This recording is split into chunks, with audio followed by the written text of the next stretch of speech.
Latar belakang persengketaan perbatasan wilayah antara Indonesia dengan Malaysia.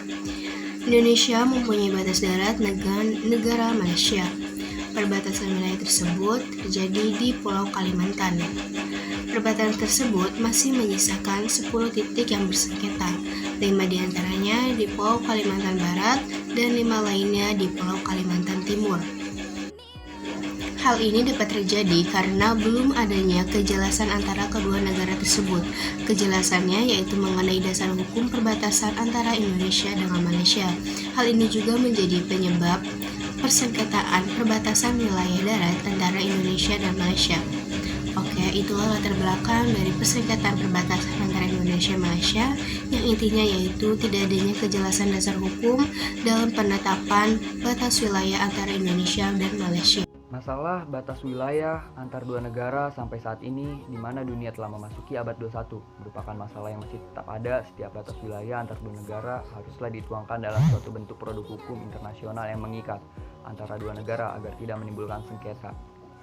Masalah penguasaan batas wilayah dalam sebuah UU menjadi semakin penting sejalan terjadinya perubahan yang cepat di berbagai kawasan akibat pengaruh situasi global. Masalah batas wilayah cepat di berbagai kawasan ini bukan hanya menyangkut ancaman dari luar, tapi juga terkait dengan masalah kedaulatan wilayah dan hak setiap warga negara untuk mengeksploitasi kekayaan negaranya. Indonesia dan Malaysia telah mengutamakan cara-cara penyelesaian secara damai karena Indonesia dan Malaysia merupakan negara serumpun. Masyarakat Indonesia yang tinggal di kawasan perbatasan Kalimantan Barat dan distrik Serikin Sarawak bagi masyarakat Malaysia mempunyai hubungan kekeluargaan yang erat. Metode penyelesaian sengketa internasional yang efektif dilakukan oleh Indonesia merupakan dengan cara negosiasi perdamaian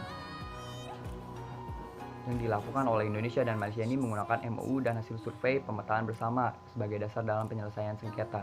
Negosiasi yang dilakukan oleh Indonesia ditempuh melalui pembentukan tim khusus yang menangani masalah perbatasan. Negosiasi juga dapat dilihat ketika pada akhir bulan Mei, pemerintah Malaysia membangun mercusuar di wilayah Tanjung Datu. Pemerintah Indonesia dan Malaysia langsung mengadakan pertemuan dan membahas kasus ini. Tindakan pertemuan ini dilakukan oleh pemerintahan. Pembahasan yang terakhir adalah penyelesaian sengketa batas wilayah darat Indonesia dan Malaysia. Indonesia dan Malaysia lebih mengutamakan cara-cara damai menyelesaikan masalah dikarenakan Indonesia dan Malaysia merupakan negara satu rumpun. Metode penyelesaian sengketa internasional yang efektif umum dilakukan oleh Indonesia dan Malaysia dalam menyelesaikan kasus batas wilayah darat ini adalah dengan cara negosiasi.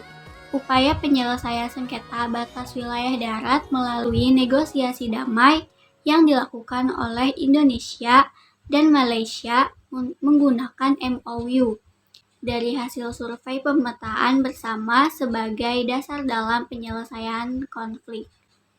Negosiasi yang dilakukan oleh Indonesia dan Malaysia ditempuh melalui pembentukan tim khusus yang menangani masalah perbatasan. Indonesia dan Malaysia secara rutin setiap tahun melaksanakan pertemuan delegasi kedua belah pihak dengan tingkatan Joint Boundary Committee, Joint Boundary Technical Committee, dan CEO Project Director. Negosiasi juga dapat dilihat ketika pada akhir bulan Mei 2014 pemerintah Malaysia membangun mercusuar di wilayah Tanjung Datu, Kecamatan Paloh, Kalimantan Barat.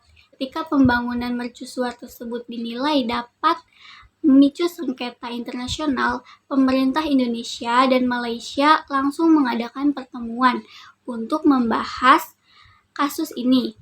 Tindakan pertemuan yang dilakukan oleh pemerintah melalui Kementerian Pertahanan, TNI, dan Kementerian Luar Negeri ini merupakan bentuk dari negosiasi.